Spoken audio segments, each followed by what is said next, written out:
Hari ini kasus positif COVID-19 di DKI Jakarta kembali tembus angka 9.000 kasus. Bed occupancy rate atau tingkat keterisian tempat tidur rumah sakit Jakarta juga mencapai lebih dari 92%. Bahkan tempat tidur di ICU juga sudah terisi 87%. Bagaimana kesiapan Jakarta dalam menghadapi semua ini? Kita sudah terhubung melalui sambungan Zoom dengan Wakil Gubernur DKI Jakarta Ahmad Riza Patria. Halo, selamat sore Pak Wagub. Selamat sore. Pak Wagub, boleh digambarkan bagaimana kondisi tenaga kesehatan dan juga fasilitas kesehatan di DKI Jakarta karena angkanya hari ini tembus 9.000 lagi, Pak Wagub. Ya, betul sekali. Angkanya kemarin itu 9.271, sekarang mencapai 9.300. Memang beberapa hari ini DKI memecahkan rekor sendiri, dan memang ada peningkatan. Pertama perlu kami sampaikan, ini disebabkan banyak hal, diantaranya memang masih dampak daripada silaturahmi Idul Fitri dan dampak dari arus balik mudik. Yang ketiga, disebabkan oleh masyarakat Jakarta yang cukup capek, jenuh, berkurang kewaspadaan disiplin penggunaan masker. Yang keempat, memang disebabkan oleh adanya varian baru dari India, Afrika Selatan, dan Inggris. Yang kelima, juga disebabkan memang DKI meningkatkan 3T, testing, tracing, dan treatment. Testing kami sudah mencapai 129.533. Itu artinya hampir 13 kali dari standar yang diminta oleh WHO.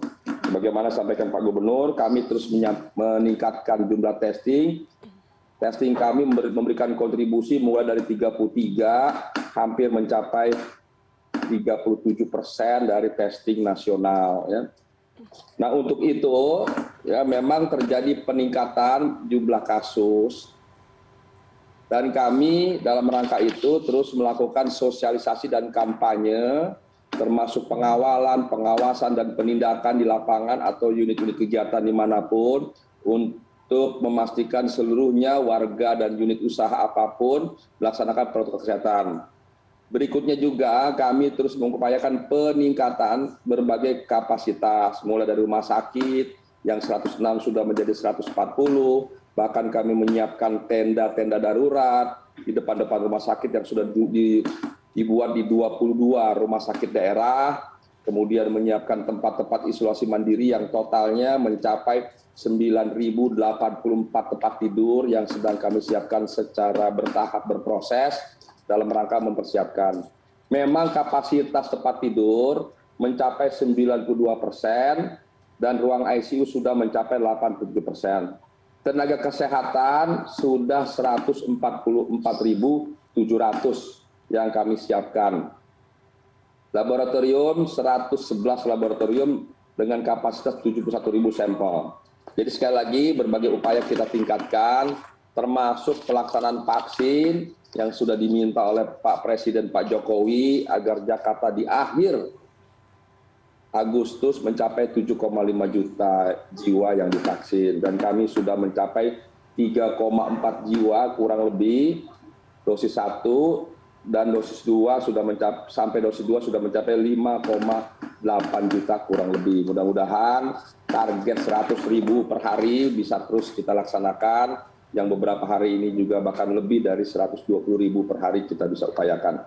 Itulah beberapa upaya terus dilaksanakan oleh Pemprov DKI Jakarta untuk memastikan bahwa kita bekerja untuk mengurangi dan memutus mata rantai penyebaran COVID. Namun demikian semuanya sangat bergantung pada seluruh warga Jakarta. Seperti sudah disarankan, tetap berada di rumah karena tempat terbaik ada di rumah. Laksanakan protokol kesehatan secara ketat, secara baik, secara konsisten, dimanapun kita berada.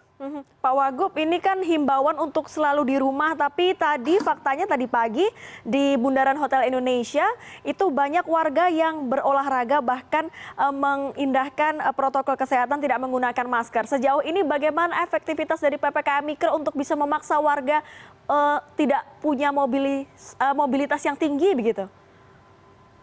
Ya memang berbagai upaya kami lakukan, mulai dari sosialisasi, kampanye, bahkan satgas kita bentuk dari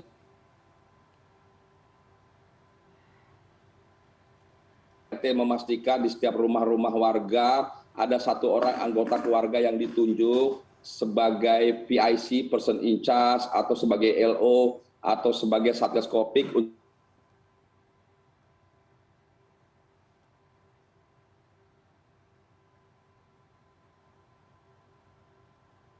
RT RW setempat membuat RT RW juga sudah dilaksanakan. Namun demikian memang masih ada warga kita yang bepergian, niatnya mungkin maksudnya baik berolahraga, tapi sekali lagi tidak perlu berolahraga jauh dari lingkungan rumah, cukup berolahraga di halaman rumah atau di dekat rumah, sehingga tidak menimbulkan kerumunan, interaksi yang dapat mengakibatkan penularan COVID. Sekali lagi, kami ingatkan seluruh warga, berolahragalah di rumah masing-masing, tidak usah jauh-jauh dari rumah, karena dapat menimbulkan interaksi dan kerumunan.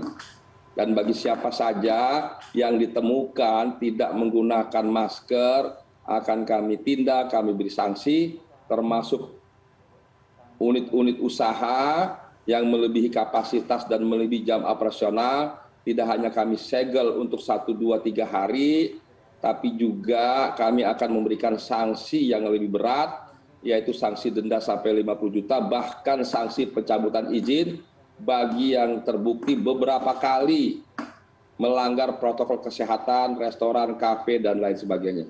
Pak Wagub, kita bicara soal zonasi penyebaran COVID-19, ada zona hijau, oranye, dan merah. Sejauh ini kalau kota administrasi, halo Pak Wagub, apakah suara saya terdengar jelas?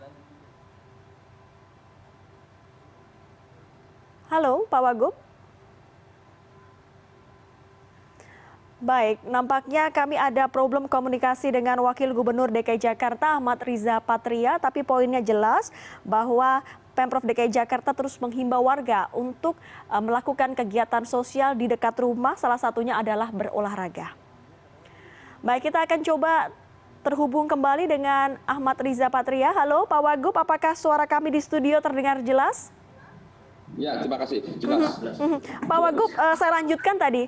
Pak Wagub, ini kan kita bicara soal zonasi, ada zona oranye, ada zona merah. Sejauh ini dari 5 kota administrasi di DKI Jakarta, mana yang menjadi fokus dari DKI Jakarta untuk melakukan tes dan juga tracing? Jadi terkait zona, ya, untuk memastikan percepatan, pencegahan, dan penanganan, Jakarta kami anggap semuanya masuk dalam kategori zona merah.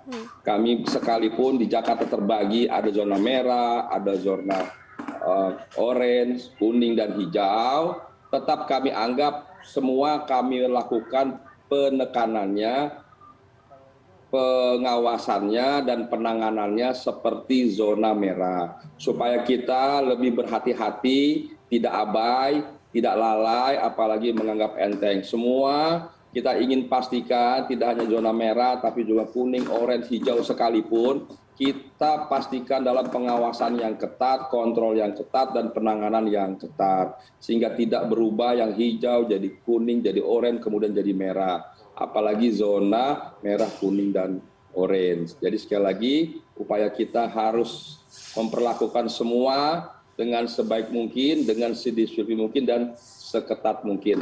Baik. Kalau jumlahnya ini di angka ribuan, bahkan hari ini 2 hari berturut-turut di atas 9.000, ini kan bed occupancy rate ini di rumah sakit sudah 92%, kemudian di ICU sudah 87%, di daerah lain bahkan ada kabar oksigennya ini mulai menipis karena demand-nya begitu tinggi. Bagaimana dengan di DKI Jakarta, Pak Wagub? Apakah sudah diantisipasi hal-hal teknis tersebut?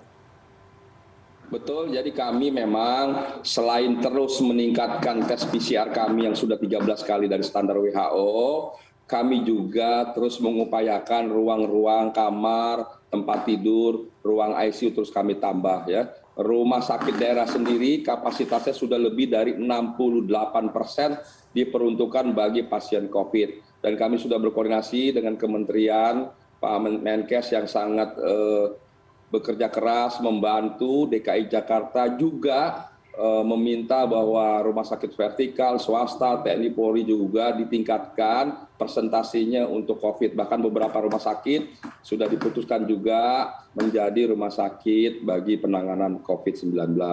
Kemudian yang kedua, terkait juga tenaga kesehatan, kami terus melakukan rekrutmen dan mengajukan ke Kementerian Kesehatan untuk terus ditambah, tidak hanya tenaga profesional, tapi juga tenaga sukarelawan kami tambah terus. Kemudian juga kami menambah juga di internal kami di Pemda ya tidak kurang dari 9.084 ya tempat tidur yang sedang kami siapkan mulai dari Geria Taman Mini, Ragunan sampai rumah susun di Nagrek, kemudian juga Pasar Rumput dan semuanya bahkan gor-gor kami persiapkan untuk dapat menampung setidaknya 9.084 tempat tidur. Dan ini akan terus kami upayakan agar DKI Jakarta jumlah pasien bisa ditangani dengan baik. Namun demikian, yang paling efektif adalah penanganan kita di hulu, yaitu pencegahan, melaksanakan protokol kesehatan. Jadi secepat apapun, sebaik apapun kami, pemerintah DKI dibantu pemerintah pusat, menyiapkan berbagai SDM, obat-obatan dan sebagainya, itu bukan yang paling utama. Yang paling utama adalah upaya pencegahan di rumah-rumah, di pribadi-pribadi tempat usaha melaksanakan protokol kesehatan tetap berada di rumah. Kemudian kami minta juga bagi unit-unit usaha, restoran, kafe, jam semuanya jangan melanggar kapasitas, jangan melebihi jam operasional. Apalagi yang sembunyi-sembunyi, kemudian membuka, kami akan tindak tegas sampai dengan pencabutan izinnya. Kami punya data beberapa kafe, restoran, hotel, dan sebagainya yang pernah melanggar. Apabila ditemukan kembali melanggar, kami tidak segan-segan akan mencabut izinnya sebagai bentuk sanksi agar tidak diulangi lagi bagi siapapun. Jadi sekali lagi mohon kerjasamanya, terlebih bagi keluarga yang memiliki kemampuan dan sejahtera, mohon tidak berpergian apalagi keluar kota. Tetap berada di rumah, kondisi Jakarta yang terus tinggi, sudah 2 hari berturut-turut di atas 9.000, mohon perhatian kita bersama. Baik, terima kasih Wakil Gubernur DKI Jakarta Ahmad Riza Patria sudah menjelaskan bagaimana update terakhir penanganan COVID-19 di Ibu Kota Jakarta. Terima kasih. Ya baik, terima kasih.